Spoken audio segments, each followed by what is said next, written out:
कल हम लोगों ने दो गाथाएं पढ़ ली थी। पहली और दूसरी गाथा हो गई थी। पहली गाथा में मंगलाचरण था और दूसरी गाथा में जीव के विशेष गुण।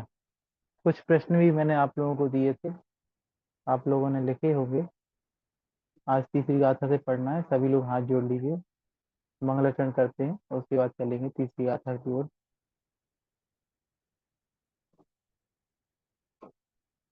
जीवमजीवमदव्वम् जिणवरवसहेण जेणणे देविन्द्रविन्द्रवन्दं वन्दे तं सौवदा शिरसा। जय बोलो पंच परमेष्टि भगवान की जय। कल हम लोगों ने पढ़ा था जीव और अजीव दो द्रव्य हैं और जिनेन्द्र भगवान ने, जो कि ऋषभदेव भगवान हैं, उन्होंने बताया है ये जीव और अजीव दो द्रव्य हैं।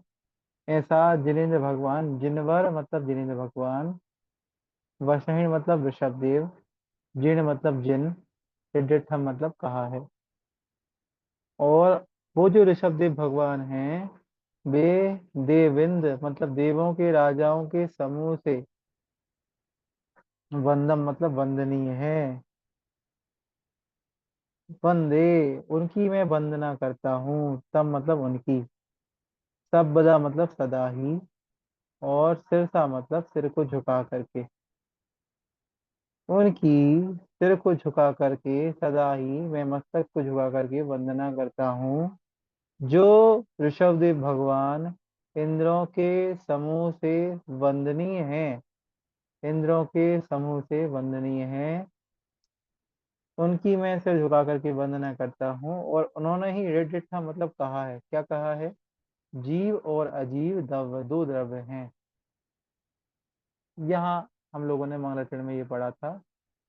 100 इंद्रों के नाम भी आपको बताए थे, यहाँ पे लिखे हुए हैं। भवनालय 40, भवन वासियों के 40, व्यंतरों के 32, कल्प वासियों के 24, सूर्य चंद्र ये दो, वे जो आपके ज्योतिषी देव हैं, ये उनके दो भेद हैं। चक्रवर्ती मनुष्यों का राजा और सिंह त्रियंशों का राजा। ऐसे 100 इंद्रों के बारे में चर्चा की थी। फिर जीव के 9 विशेष गुण यहाँ पे इस गाथा में बताए थे। पहला जीवो, जो जीता था, जीता है, जीवेगा। दूसरा बताया था उपयोगमयी है जीव। तीसरा बताया था अमूर्तिक है, मूर्तिमान नहीं है। चौथा बताया था करता है, कर्मों का करने वाला है, सदेह परिमाणु। पांचवा बताया था ये जो आत्मा है ये जिस देह में रहती है, जिस शरीर में रहती है, उसके बराबर वाली होती है। इसका कोई आकार ऐसा नहीं कि फिक्स हो। भोक्ता, यह सुख दुख का भोगने वाला होता है, कर्मों के फलों को भोगने वाला होता है, इसलिए भोगता है। संसारत्व मतलब संसार में स्थित है। सिद्धो मतलब ये सिद्धों के समान है, आत्मा स्वभाव से सिद्ध परमेष्टि की जैसी है। 8 कर्मों से रहित हो जाने पर यह सिद्धों के समान हो जाएगी। और विश्व सुडगी मतलब ये स्वभाव से ऊर्ध्व गमन करने वाली है आत्मा। कर्म मन लगे हुए हैं, इसलिए संसार में फंसी हुई है। ये हम लोगों ने यहाँ पढ़ा था। अब आगे चल रहे हैं।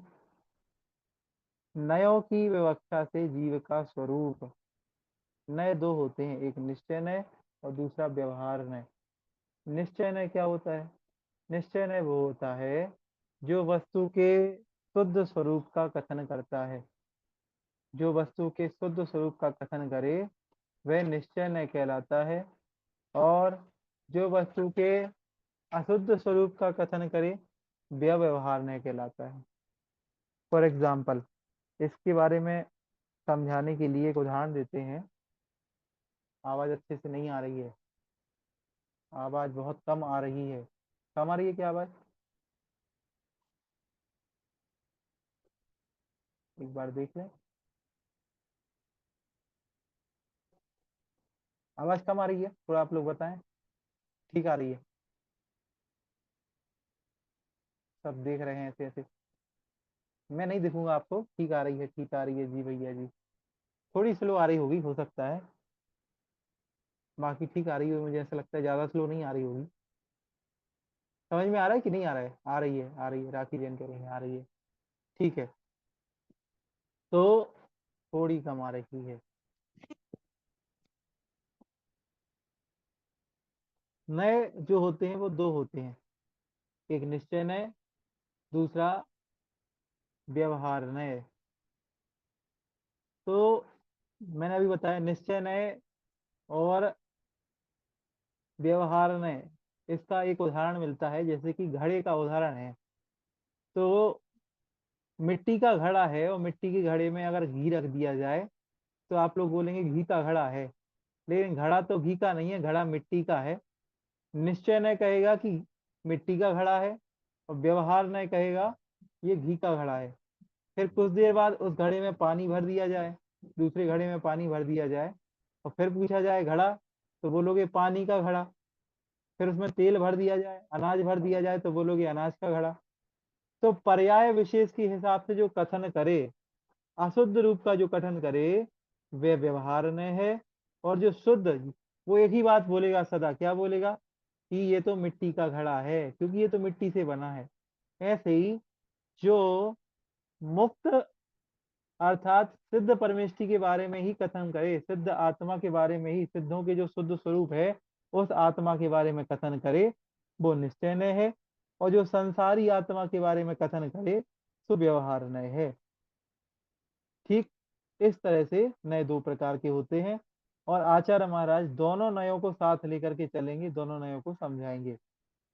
आगे चल रहे हैं, आइए उच्चारण करते हैं। तिक्काले चदुपाणा इंद्रिय बल माऊ आणपाणो या बबहारा सो जीवो ऋच्छेदो दु छेदना जस। पूरा एक साथ पढ़ते हैं। तिक्काले चदुपाणा इंद्रिय बल माऊ आण पाणो य बवहारा सो जीवो ऋक्षय दो दुचेदना जस। इस तरह से ये उच्चारण हुआ, बन रहा होगा आप लोगों से। एक बार फिर से बोलिए। तिक्काले चदुपाणा इंद्रिय बल माऊ आण पाणो य बवहारा सो जीवो ऋक्षय दो दुचेदना जस। ठीक है, आइए आज की ओर चलते हैं। कह रहे हैं तिक काले, तिक काले मतलब तीनों कालों में। काल कितने होते हैं? तीन। कौन कौन से? भूतकाल, भविष्यकाल, वर्तमान काल। तो काल तीन होते हैं, और इन तीनों कालों में जो है चदुपाणा, चदुपाणा मतलब प्राण चार होते हैं। तिक काले मतलब तीनों कालों में चार प्राण पाए जाते हैं। ठीक, चार प्राण कौन कौन से? चदु मतलब चार, और पाण मतलब प्राण। अब वो चार प्राण कौन से हैं? इंद्रिय, इंद्रिय मतलब इंद्रिय, बल मतलब बल, माऊ मतलब आयु, और आण पाण मतलब होता है श्वासोच्छ्वास, आदान प्रदान, श्वासोच्छ्वास, सांसोच्छ्वास। आण पाण मतलब श्वासोच्छ्वास। इंद्रिय, बल, आयु और आण पाणु मतलब श्वासोच्छ्वास। तीनों कालों में चार प्राण होते हैं, इंद्रिय, बल, आयु और श्वासोच्छ्वास। जिससे यह जीव जीता है वह प्राण कहलाता है। ठीक है, तो यह जीव इंद्रिय, बल, आयु और श्वासोच्छ्वास, इन चारों की मदद से जीता है। और बवहारा, बवहारा मतलब व्यवहार नय से, सो जीवो वह जीव है। व्यवहार नय की अपेक्षा से बता रहे हैं कि तीनों कालों में चार प्राण होते हैं, इंद्रिय, बल, आयु और श्वासोच्छ्वास, व्यवहार नय की अपेक्षा से। व्यवहार की अपेक्षा से जीव इनसे ही जीता है। और कह रहे हैं ऋक्षण दो, ऋक्षण मतलब निश्चय की अपेक्षा से, निश्चय की अपेक्षा से, निश्चय की अपेक्षा से जो है चेदना जस, चेदना मतलब मात्र चेतना ही प्राण होती है। निश्चय की अपेक्षा से चेतना ही प्राण होती है। जीव का स्वरूप यहाँ दोनों नयों की अपेक्षा बता रहे हैं। व्यवहार नय की अपेक्षा से यह जीव चार प्राणों से जीता है, इंद्रिय, पल, आयु और श्वासोच्छ्वास। और निश्चय नय की अपेक्षा से तो चेतना ही प्राण होते हैं। क्या सिद्ध परमेष्टि के प्राण होते हैं? नहीं, सिद्ध परमेष्टि के प्राण नहीं होते हैं। अच्छा, क्या प्राण चार होते हैं? हमने तो प्राण 10 सुने थे। हाँ, प्राण के प्रभेद कर दो तो प्राण 10 हो जाएंगे। जैसे कि 5 इंद्रिय, बल होते हैं 3, मनोबल, वचन बल और काय बल। इंद्रियां 5, स्पर्शन, रसन, घ्राण, चक्षु, कर्ण। तो 5 इंद्रियां और 3 बल, मनोबल, वचन बल और काय बल, तो टोटल 8 हो गए, 8 हो गए। अब दो और, कौन से? आयु और श्वासोच्छ्वास। तो ऐसे 10 प्राण होते हैं प्रभेद करने पर। और वैसे देखें तो प्राण तो चार ही प्रकार के होते हैं। तो इन 10 प्राण से जो जीता था, जीता है, जीवेगा, तो वह जीव कहलाता है। अब ये आपने पिछले श्लोक में, पिछली गाथा में पहला शब्द पढ़ा था जीवो। ये जो जीवो शब्द है, हमने जीवो की परिभाषा बताई थी, जो जीता था, जीता है, जीवेगा, वह जीव कहलाता है। तो इस जीवो शब्द को यहाँ अगली गाथा में आचार्य महाराज समझा रहे हैं। जो जीता था, जीता है, जीवेगा, उसी को पूरा इस श्लोक में, इस गाथा में समझा रहे हैं। और अगला जो शब्द आएगा उपयोग महो, या उपयोग में जो शब्द आया था उपओगमो, उसको आगे की गाथा में आचार्य महाराज लेंगे। तो जो 9 शब्द आए थे, उन 9 शब्दों को एक एक करके आचार्य महाराज आगे गाथा के रूप से समझाएंगे। तो यहाँ जीव शब्द को समझा रहे हैं। क्या कह रहे हैं कि व्यवहार में से तो वही जीव है जिसके तीनों कालों में चार प्राण होते हैं। ठीक, इंद्रिय, बल, आयु और श्वासोच्छ्वास। और व्यवहार में की अपेक्षा से तो आवाज कम आ रही है। बाकी जी जरा आप वॉल्यूम बढ़ाइए, हो सकता है आपका वॉल्यूम कम हो माइक का, वॉइस क्लियर नहीं है भैया जी। तो ऐसा है क्या?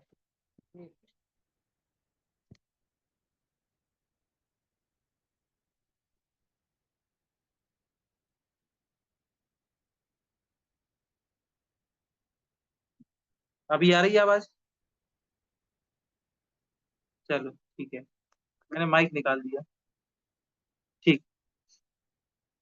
तो व्यवहार नय से जीव है और निश्चय नय से चेतना ही प्राण है। अब चेतना मतलब क्या होता है? चेतना मतलब होता है ज्ञान दर्शन की शक्ति। ज्ञान दर्शन की शक्ति से ही सिद्ध परमेष्टि जीते हैं। ना सिद्ध परमेष्टि के पास इंद्रियां हैं, ना मनोबल, वचन बल, काय बल, ना आयु और ना श्वासोच्छ्वास। ठीक, वहां तो चेतना की शक्ति से ही सिद्ध परमेष्टि रहते हैं, उनके अंदर चेतना पाई जाती है। ठीक, तो यहाँ पे ये दोनों नयों की अपेक्षा से कथन किया है। चलो आगे चलें, थोड़ा सा पढ़ लीजिएगा आप लोग इसे। किस इंद्रिय जीव के पास कितने प्राण होते हैं? तो एक इंद्रिय जीव जो है उसके पास चार प्राण होते हैं। कौन कौन से? स्पर्शन इंद्रिय, फिर चार इंद्रियां नहीं बचती, काय बल, ठीक है, आयु और श्वासोच्छ्वास। फिर एक एक इंद्री बढ़ती जाएगी, तो यहाँ पे एक एक इंद्री बढ़ती जाएगी। दो इंद्री के पास दो इंद्री के पास रसना आ गई, रसना आ गई इसलिए काय बल के साथ वचन बल भी आ गया। ठीक, क्योंकि रसना इंद्री के आने पर वचन बल भी आ जाता है। तीन इंद्री के पास 7 प्राण होते हैं, चार इंद्री के पास 8 प्राण होते हैं, असैनी पंच इंद्री के पास 9 प्राण होते हैं, और सैनी पंच इंद्री के पास 10 प्राण होते हैं। ठीक,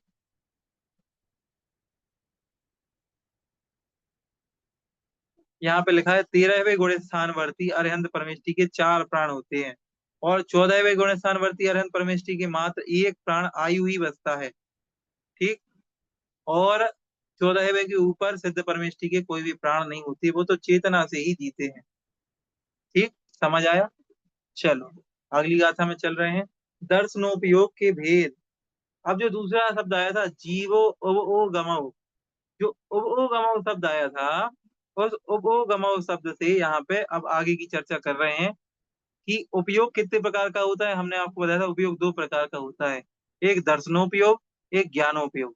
तो सबसे पहले दर्शनोपयोग की भेद कर रहे हैं कि दर्शनोपयोग के कितने भेद होते हैं। सबसे पहले देखो, गाथा में बहुत अच्छे तरीके से सब बातें समझाई हैं। आइए उच्चारण कर रहे हैं। उपओगो दुबियप्पो, उपओगो दुबियप्पो, दंसणाणं च दंसणं च दुधा,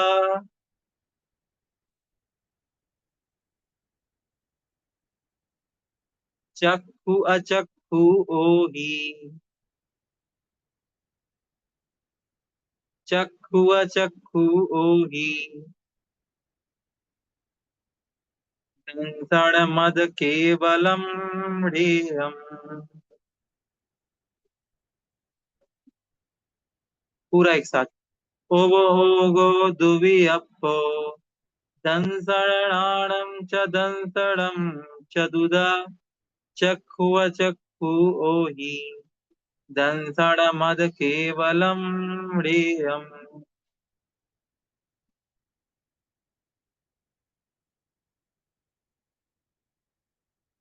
ठीक है, बढ़ते बन रहा है। चलिए अर्थ की ओर चल रहे हैं। दर्शनोपयोग के भेद। उपयोग, उपयोग मतलब उपयोग, वह जो उपयोग है, उपयोग मतलब ज्ञान दर्शन। उपयोग जो है वो दुबियप मतलब दो प्रकार का होता है। उपयोग दो प्रकार का होता है, दंसण और राण। दर्शन, दंसण मतलब दर्शन, राण मतलब ज्ञान। दर्शन मतलब दर्शन और राण मतलब ज्ञान। वह जो दर्शन है, पहला वाला जो इसमें दर्शन बताया है, वह चतुधा, चतुधा मतलब चार प्रकार का होता है। उपयोग दो प्रकार का है, दर्शन और ज्ञान। उसमें जो पहला दर्शन उपयोग बताया है, वह दर्शन उपयोग चार प्रकार का होता है। ठीक, दर्शन उपयोग चार प्रकार का होता है, चतुर्था मतलब चार प्रकार का होता है। अब वो चार प्रकार का कौन सा है, तो बता रहे हैं कि चक्षु, अचक्षु, ओही और केवल। पहला है चक्षु दर्शन, दूसरा है अचक्षु दर्शन, तीसरा है ओही मतलब अवधि दर्शन। चक्षु दर्शन, अचक्षु दर्शन, अवधि दर्शन और केवलम, केवल मतलब केवल दर्शन। ऋयम मतलब जानना चाहिए। ठीक, और दंसणम मतलब दंसण। ये जो दर्शन दंसण शब्द है, ये दर्शन शब्द, ये वाला जो दर्शन शब्द है, ये दर्शन शब्द इन चारों के साथ लगा लेना, इसके साथ, इसके साथ, इसके साथ, इसके साथ। तो हो जाएगा चक्षु दर्शन, अचक्षु दर्शन, अवधि दर्शन और केवल दर्शन। ठीक है। अध, ठीक, अध मतलब और, अध मतलब और, चक्षु दर्शन, अचक्षु दर्शन, अवधि दर्शन, अध मतलब और, केवल दर्शन, रियम मतलब जानना चाहिए। फिर से एक बार देखो नीचे की लाइन। हमने बताया दर्शन को सब चारों के साथ जोड़ लेना, चक्षु दर्शन, अचक्षु दर्शन, अवधि दर्शन और केवल दर्शन। अध मतलब और ओही के बाद और लगा लेना, ओही, अवधि दर्शन और केवल दर्शन, रियम मतलब जानना चाहिए। एक बार पूरा अर्थ लगाते फिर से। क्या कह रहे हैं, कह रहे उपयोग जो है वो दुवियप मतलब दो प्रकार का होता है। दुवियप मतलब दो प्रकार का। ठीक है, कौन कौन से दो प्रकार, दंसण और प्राण मतलब ज्ञान। दर्शनोपयोग और ज्ञानोपयोग। उसमें जो पहला दर्शनोपयोग है, वह चार प्रकार का है। उसमें जो पहला दंसणम है, वो चतुर्था मतलब चार प्रकार का होता है। अब वो चार प्रकार कौन कौन से हैं, चक्षु दर्शन, अचक्षु दर्शन, अवधि दर्शन, अध मतलब और केवल दर्शन, रियम मतलब जानना चाहिए। सरल है प्राकृत, बहुत सरल है, कठिन तो नहीं लग रही ना कहीं से भी। बहुत बढ़िया। तो इस तरीके से यहाँ पे जीव के विशेष गुण में उपयोग की चर्चा यहाँ पे कर रहे हैं आचार्य महाराज। कह रहे हैं उपयोग जीव का विशेष गुण है। अब उपयोग किसे कहते हैं, आप लोग बार बार सोच रहे होंगे उपयोग क्या कहलाता है ये। तो जीव में स्वपर को जानने देखने योग्य जो शक्ति विशेष है उसको उपयोग कहते हैं। अपने और दूसरे को जानने की शक्ति जो होती है उसे उपयोग कहते हैं। ठीक है। और वो जानता कैसे है ये सब? ज्ञान से और दर्शन से। अब दर्शन शब्द नहीं समझ में आया, ज्ञान तो आप सब जानते हो, दर्शन शब्द समझ में नहीं आया आप लोगों को। कि दर्शन तो हम लोगों ने सुना है, भगवान के दर्शन सुना है, एक सम्यक दर्शन सुना है, और किसी को देखना भी दर्शन कहलाता है। लेकिन ये कौन सा दर्शन है, इस दर्शन को कैसे समझें, तो वो भी हम आपको बता दे रहे हैं। ठीक है। विशेष ज्ञान से पहले सत्तावलोकन मात्र को दर्शन कहते हैं। जैसे मैं यहाँ जूम पर आप लोगों को पढ़ा रहा हूँ, तो मुझे सब कुछ पता है क्या चल रहा है स्क्रीन पे, ये पीडीएफ खुली हुई है, आप सब लोग वहां बैठ के पढ़ रहे हैं मुझसे, सब कुछ मुझे पता है, ये मुझे क्या है, इस पूरी क्लास का ज्ञान है। तो ये तो ज्ञान हुआ। अब इसी कमरे में अगर कोई आए जहां मैं पढ़ा रहा हूँ और एक नजर इस स्क्रीन पर देख करके चला जाए, उसे कुछ भी नहीं पता, ना वो मुझे जानता है, ना इस क्लास को जानता, ना आप लोगों को जानता। तो ये हुआ मात्र देखना। क्या उसको कोई ज्ञान हुआ कि यहाँ क्या हो रहा है? क्या उसको ये पता है कि ये पीडीएफ काय की खुली है, ये क्या क्लास चल रही है, ये ऐसे टोपी क्यों लगाए हुए हैं, आप लोग क्यों बैठे हुए, उसे कुछ नहीं पता। उसको तो मात्र दर्शन हुआ। तो दर्शन मतलब जो ज्ञान के पहले किसी वस्तु का सामान्य अवलोकन होता है उसे दर्शन कहते हैं। समझ आया? ज्ञान के पहले वस्तु का जो सामान्य सत्ता का अवलोकन होता है उसे दर्शन कहते हैं। ये यहाँ पे परिभाषा लिखी हुई है। ठीक है। ओ, एक मिनट, कुछ हो रहा है। शांति।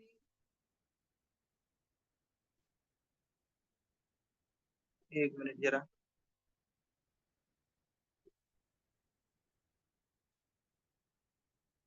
कुछ हो रहा है।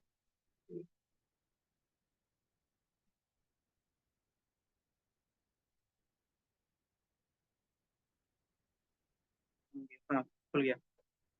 जो वस्तु का सामान्य अवलोकन होता है उसे दर्शन कहते हैं। दर्शन के पश्चात विशेष जानने को ज्ञानोपयोग कहते हैं। जानना विशेष ज्ञान कहलाता है। ठीक। आंखों से ज्ञान होने के पूर्व सामान्य अवलोकन को चक्षु दर्शन कहते हैं। दर्शन मतलब जो चक्षु से ज्ञान हुआ, चक्षु से देख करके किसी वस्तु का ज्ञान हुआ, उस ज्ञान के पहले जो सामान्य अवलोकन मात्र होता है उसे दर्शन कहते हैं। समझ रहे आप? दर्शन में कुछ भी पता नहीं लगता, और ज्ञान के पहले दर्शन अवश्य रूप में होता है। ज्ञान कभी दर्शन के बिना नहीं होता। ठीक। तो ज्ञान के पहले जो वस्तु का सामान्य अवलोकन होता है वो दर्शन कहलाता है। तो यहाँ पे आंखों से देखने के लिए सबसे पहले जो सामान्य अवलोकन हुआ वो चक्षु दर्शन, चक्षु से जो दर्शन हुआ वो चक्षु दर्शन कहलाया। समझ आया? चक्षु दर्शन पहला, वस्तु का सामान्य देखना, कोई ज्ञान नहीं करना, आंखों से केवल देख लिया, वो है चक्षु दर्शन। फिर दूसरा है आंखों के सिवाय अन्य इंद्रियों से वह मन से, चक्षु इंद्रिय को छोड़ दो, शेष जो चार इंद्रियां हैं और जो मन है हमारा, उससे जो ज्ञान होता है, ज्ञान के पूर्व जो सामान्य अवलोकन होता है, ठीक, मन से और शेष चार इंद्रियों का जो सामान्य दर्शन है वो अचक्षु दर्शन कहलाता है। और आंखों से जो दर्शन होता है वो चक्षु दर्शन कहलाता है। फिर तीसरा है अवधि दर्शन। अवधि ज्ञान होने के पहले जो दर्शन होता है वो अवधि दर्शन कहलाता है। और केवल ज्ञान के साथ साथ जो वस्तु का सामान्य दर्शन होता है वह केवल दर्शन कहलाता है। केवल ज्ञान और केवल दर्शन एक साथ होते हैं। केवली भगवान को सब कुछ तीनों लोकों का, तीनों कालों का एक साथ एक क्षण में दिखाई देता है। वहां ऐसा नहीं कि पहले दर्शन हुआ फिर ज्ञान हुआ, नहीं, वो ज्ञान और दर्शन केवली भगवान का एक साथ होता है।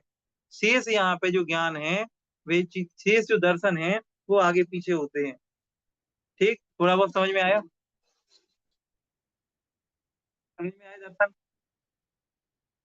आंखों से देखो, चक्षु से सामान्य दर्शन चक्षु दर्शन, चक्षु को छोड़ करके शेष इंद्रियों और मन से जो सामान्य दर्शन हो अचक्षु दर्शन। आवधि ज्ञान के पहले सामान्य जो दर्शन हो आवधि दर्शन, और केवल ज्ञान के साथ साथ जो दर्शन हो वो केवल दर्शन कहलाता है। इस तरह से आज हम लोगों ने दो गाथाएं और पढ़ी, तीसरी और चौथी गाथा, श्लोक नंबर 3 और 4। आप सभी को समझ में आया होगा। आइए अब थोड़ा सा 5 मिनट आप लोगों से चर्चा कर लेते हैं इस विषय में।